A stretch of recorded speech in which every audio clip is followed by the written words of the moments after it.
Hello, mambo vipi? Naitwa H+.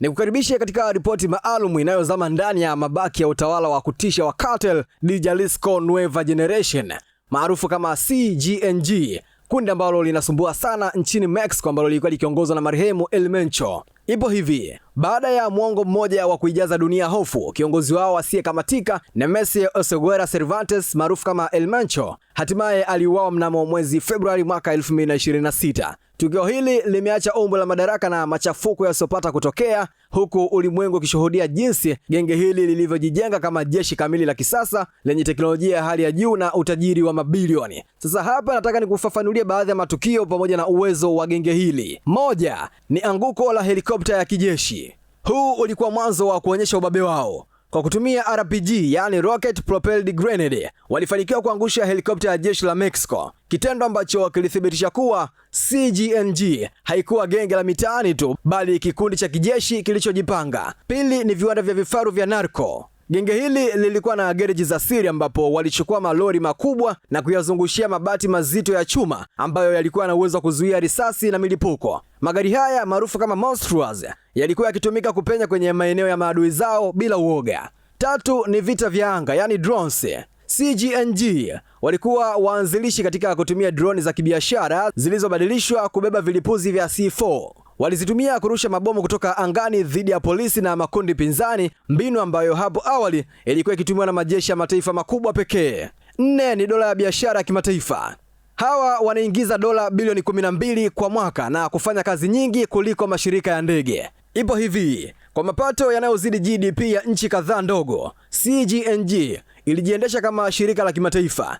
Mtandao wao wa kusambaza cocaine, meth na fentanyl ulitanda kuanzia Mexico hadi barani Ulaya na Asia ukitumia mbinu za kisasa za usafirishaji. Tano ni machafuko baada ya kifo cha El Mencho. Watu 70 walifariki ndani ya siku moja baada ya kifo chake.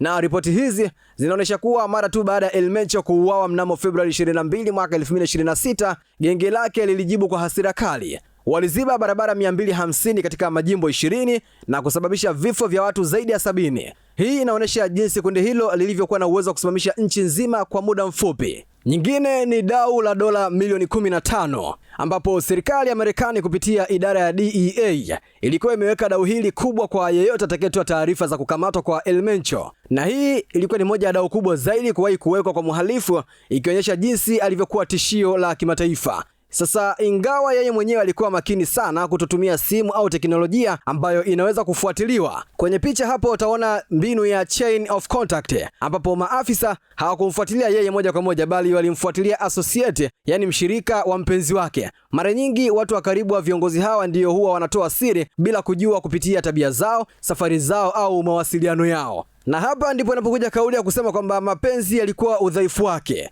Hii ni kauli inayolenga kuonesha upande wa kibinadamu wa wahalifu hawa. El Mencho aliweza kujificha milimani na misituni kwa miaka mingi, lakini hitaji lake la kuwasiliana au kuwa karibu na mpenzi wake ndiyo iliwapa mwanya maafisa wa usalama kupata ramani ya alipo. Katika ulimwengu wa kijasusi, mbinu hii inajulikana kama kutumia soft target, yani mtu asiye na ulinzi mkali kumfikia hadi target, yani mlengwa mkuu. Hivyo basi, kifo cha El Mencho kilichotokea Februari 2026 kimehitimisha sura moja ya kutisha katika historia ya uhalifu nchini Mexico.